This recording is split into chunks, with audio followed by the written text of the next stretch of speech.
A worldwide fund run by the Church Mission Society, CMS, to support schools for poor children in Kenya has been boosted by the launch of a book written by a London vicar who chairs the fund. Dr. Graham Kings, who's a long-term and high-profile CMS supporter, has written Signs and Seasons. It's a spiritual journey through the religious seasons and includes meditations and poetry. Graham's daughter Miriam, who's an artist, has created many illustrations. Publication was launched at a party hosted by the bookshop Waterstones in Islington, close to Graham's church, St Mary's Islington in Upper Street. All royalties will go towards schools for the children of the nomadic peoples of northern Kenya. The campaign is known as the Adano Fund, in memory of a pioneering Kenyan bishop. The fund was founded nearly 10 years ago, when Dr. Kings organised a 90-mile charity walk from Oxford to Cambridge.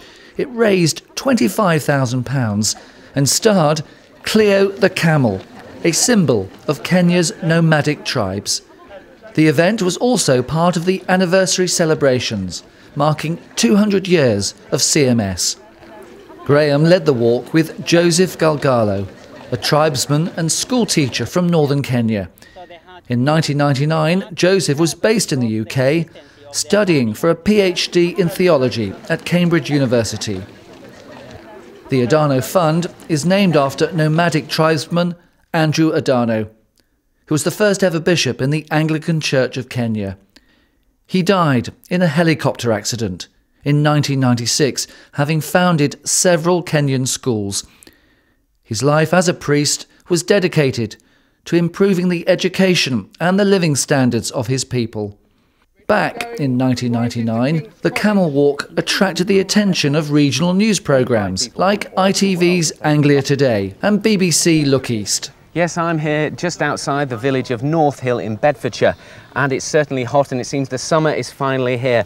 Well, one animal that is particularly enjoying it is Cleo here. She's a camel and she's walked all the way from Oxford for charity. To find out more, just follow me over here. I'm joined now by Canon Graham Kings and the Reverend Joseph Galgalo. Canon, tell us why you're doing this. It seems crazy. It is a bit crazy, but we're walking from Oxford to Cambridge with a camel to raise money for schools in northern Kenya, 6 primary schools in northern Kenya. And we've got an extraordinary community of 25 of us. There are 12 Americans who've flown in, there are 5 or 6 Kenyans, and the rest are Brits.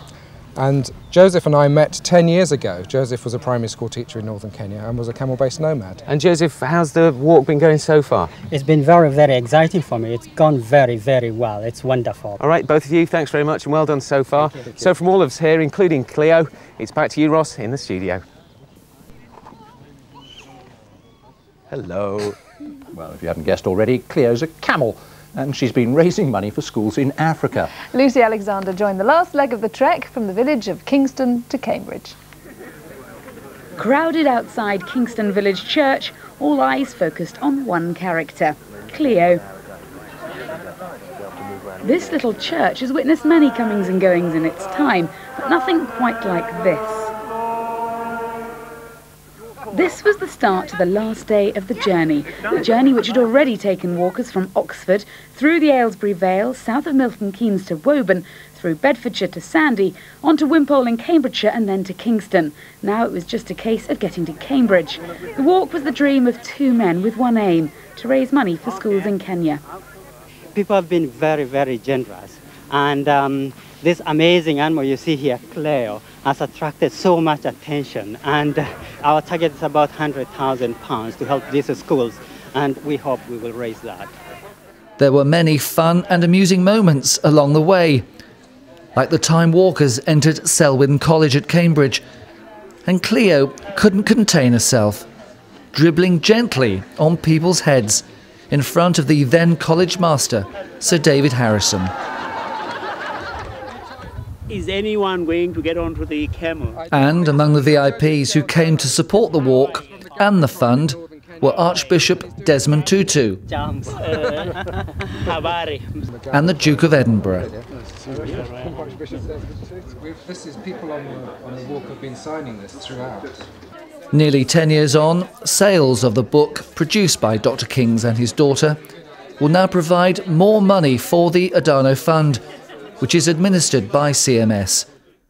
For 7 years, from 1985, Graham taught theology in central Kenya, and he's never forgotten the plight of children in the north there, all desperate to learn, but with very few facilities. That is now changing, very much for the better. And to prove the benefits that schooling can bring, Joseph Galgalo has gone on to become a professor of theology. He's now back in Kenya, helping to improve the education and the lives of his people.